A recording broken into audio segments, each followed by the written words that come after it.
வணக்கம் என் தமிழ் உறவுகளே. இன்று நாம் பார்க்க இருக்கும் கோவில் கடலூர் மாவட்டம் விருதாச்சலம் கொளஞ்சியப்பர் கோவில் தான் பார்க்க போறோம். ராஜகோபுரத்திற்கு முன்பு வீரனார் சன்னதி உள்ளது. வீரனை தரிசனம் செய்துவிட்டு நம் கோவிலினுள் செல்லலாம். 5 நிலைகளை உடைய ராஜகோபுரம் 5 கலசங்களுடன் நம்மை கம்பீரமாக வரவேற்பது போல் உள்ளது. இந்த கோவில்ல சுவாரஸ்யமான விஷயம் ஒன்று இருக்குங்க. அது என்ன அப்படின்னு கேட்டிங்கன்னா, நமக்கு ஏதாவது பிரச்சனைனா நம்ம போலீஸ் ஸ்டேஷனில் போய் புகார் கொடுப்போம். கோர்ட்டில் வழக்கு பதிவு பண்ணுவாங்க. இந்த கோவிலில் அதே மாதிரி பண்ணுறாங்க. என்ன பண்ணுறாங்க அப்படின்னு பார்த்தீங்கன்னா, நம்மளுடைய வேண்டுதல்களை இந்த கோவிலில் விண்ணப்ப படிவம் ஒன்று விற்கிறாங்க. அதை வாங்கி அதில் நம்மளுடைய வேண்டுதல்கள்லாம் எழுதி கொடுத்தோம் அப்படின்னாக்கா, சாமிக்கு முன்னாடி வச்சு பூஜை பண்ணிட்டு அதை கட்டணும் அப்படின்னாக்கா 3 மணி நேரத்தில் அல்லது 3 நாட்களில் அல்லது 3 வாரங்களில் நம் வேண்டுதல் நிறைவேறும் அப்படின்றது ரொம்பவே நம்பிக்கையாக இருக்கிறது. ஆலமரத்திற்கு கீழே சுதை சிற்பத்தில் கைலாய காட்சி காணப்படுகிறது. இங்க சிவபெருமான் பார்வதியோடும் தன் பிள்ளைகளோடும் நமக்காக பிரத்யேகமாக காட்சி தருகிறார் பாருங்க. நம்ம வேண்டுதல்களை சீட்ல எழுதி கட்டுறதுக்கு பேரு பிராது கட்டுதல் அப்படின்னு சொல்றாங்க.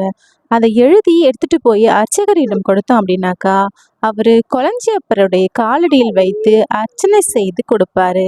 அதை எடுத்துட்டு போய் நம்ம முனியப்பர் சன்னதிக்கு முன்பு உள்ள சூலத்திலும் வேலிலும் நம்ம கட்டிட்டு போனோம் அப்படின்னா நம் நினைத்த காரியம் நிறைவேறும். இந்த கோவில் பல 100 ஆண்டுகளுக்கு முன்பு கட்டப்பட்ட கோவிலாகும். இக்கோவிலின் மூலவர் முருகப்பெருமான். இக்கோவில் முன்னொரு காலத்தில் அடர்ந்த காடுகளாக காட்சியளித்தது. கொளஞ்சி செடியின் நடுவே பலி பீடத்தின் மேல் பசுமாடு ஒன்று தானாகவே பால் சுரந்தது. அந்த பலிபீடம் புனித தெய்வம் என்று கருதிய பக்தர்கள் வழிபடத் தொடங்கினர்.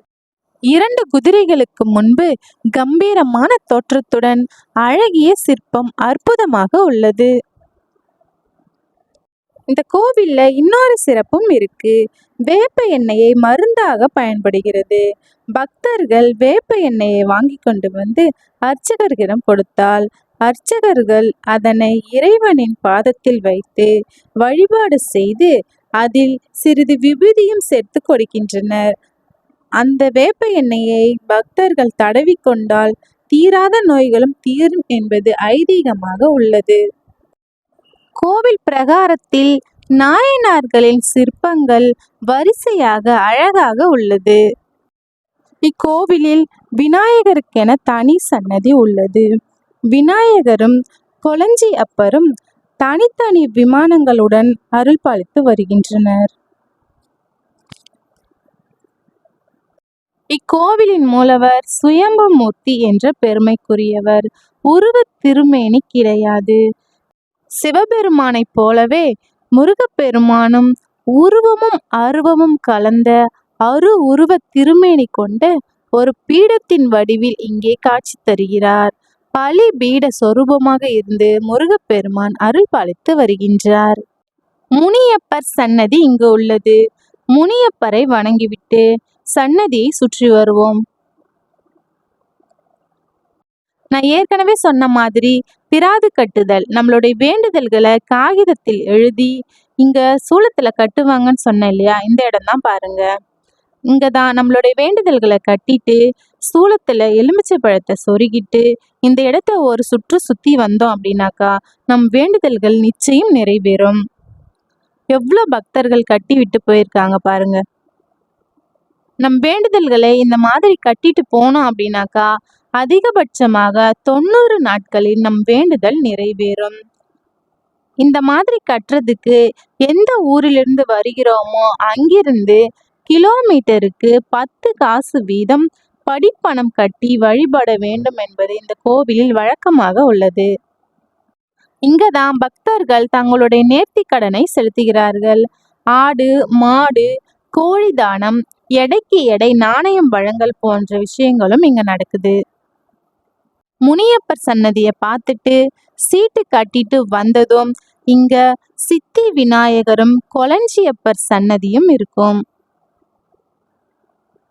இந்த கோவில்ல 3 அடி உயரம் கொண்ட சுயம்பு பலிபீட பிரதிஷ்டையே மூலஸ்தானமா இருக்குது.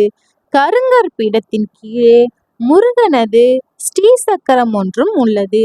அபிஷேக ஆராதனைகள் எல்லாமே பீட வடிவில் திகழும் முருகப்பெருமானுக்கே நடைபெறுகிறது.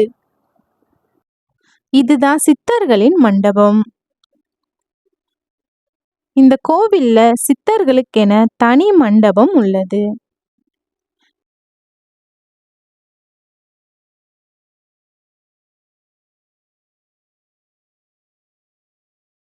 இந்த மண்டபத்தினுள் சித்தர்களின் சிற்பங்கள் வரிசையாக அழகாக உள்ளது. இங்குதான் 18 சித்தர்களில் ஒருவரான பாம்பாட்டி சித்தரின் குரு அகப்பை சித்தர் இந்த திருத்தலத்தில்தான் ஜீவசக்தி பெற்றுள்ளார். இந்த கோவில் தல வரலாறு என்னன்னா, விருதாச்சலம் விருத்தம் என்றால் பழமை என்ற பொருளை குறிக்கிறது.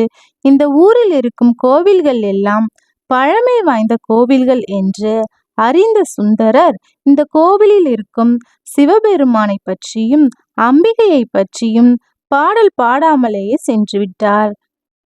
இத்தகைய பழமை வாய்ந்த கோவிலை பற்றி பாடல்கள் பாட எனக்கு தகுதி இல்லை என்று உணர்ந்த சுந்தரர் பாடல்கள் பாடாமலேயே சென்று விட்டார். ஆனால் சிவபெருமானுக்கு சுந்தரர் பாடல் பாடாமல் சென்றது வருத்தத்தை அளித்தது. உடனே சிவபெருமான் முருகனை அழைத்து நடந்ததை கூறினார்.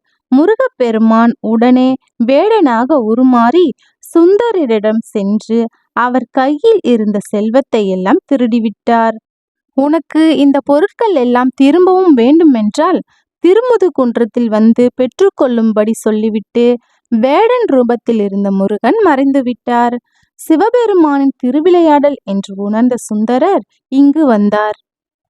முருகப்பெருமான் காட்சியளித்த இடத்தில் குளஞ்சி மரங்கள் அதிகமாக இருந்ததால் இந்த இடம் குளஞ்சி அப்பர் என்ற பெயரை கொண்டது. குளஞ்சியப்பர் என்ற பெயர்தான் காலப்போக்கில் மருவி கொளஞ்சியப்பர் என்று அழைக்கப்பட்டு வருகிறது. மற்ற கோவில்களில் கொடிமரத்திற்கு பின் பலிபீடம் இருக்கும். ஆனால் இத்திருக்கோவிலில் முருகப்பெருமானை பலிபீடமாக இருக்கிறார். அதனால் இக்கோவிலுக்கு வந்தால் நம் ஆணவம், கர்வம், மாயை அனைத்துமே நம்மை விட்டு நீங்கும். இந்த கோவில் ரொம்பவே சக்தி வாய்ந்த தலமாகும். பிரார்த்தனை தலம், குரு பரிகார தலம் என்றும் அழைக்கப்படுகிறது. இக்கோவிலில் மூலவரான அருள்மிகு கொளஞ்சி அப்பரும் சித்தி விநாயகரும் காட்சி தருகின்றனர். அருவமும் உருவமும் கலந்த பள்ளி பீடமான அருள்மிகு முருகப்பெருமானை தரிசனம் செய்வோம்.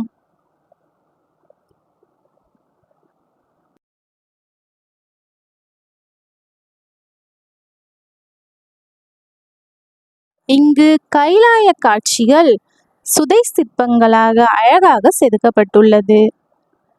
இங்கு கைலாயத்தில் இருப்பது போல சிவபெருமான் பார்வதியுடனும் தன் பிள்ளைகளுடனும் நமக்காக பிரத்யேகமாக காட்சி தருகின்றார்.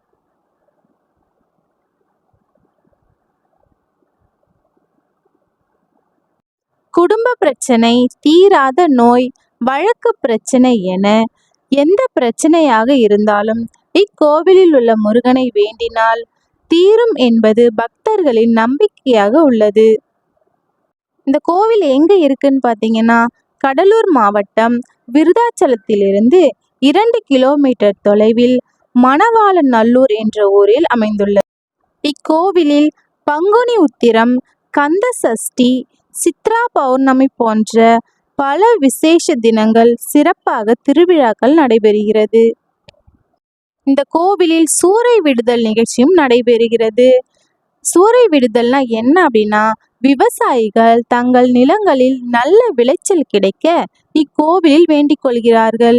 அறுவடைக்கு பிறகு வரும் பங்குனி உத்திர திருவிழா அன்று தாங்கள் விளைவித்த பயிர் விளைச்சலில் ஒரு பங்கினை கோவிலுக்கு கொண்டு வந்து மக்கள் கூட்டத்தில் மேலே எறிவார்கள். இது சூறை விடுதல் என்று அழைக்கப்படுகிறது. பொதுவாக சூறை விடுதலில் முந்திரி கொட்டைகள் தான் அதிகமாக செய்வார்கள். இங்கு பெரிய சிவலிங்கமும் அதன் மீது நாகமும் இருப்பது போல அழகாக கட்டியிருக்காங்க.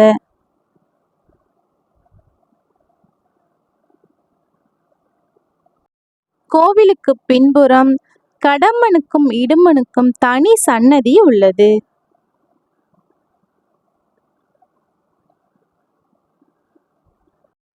இங்கு கடம்பனும் இடும்பனும் காட்சி தருகின்றனர்.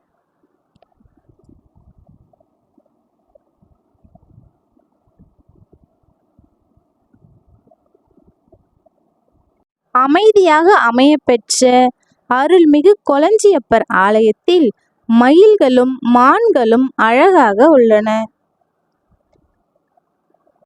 மயில்களுக்கு வெள்ளேரி பிஞ்சுகளை உணவாக கொடுக்கலாம்.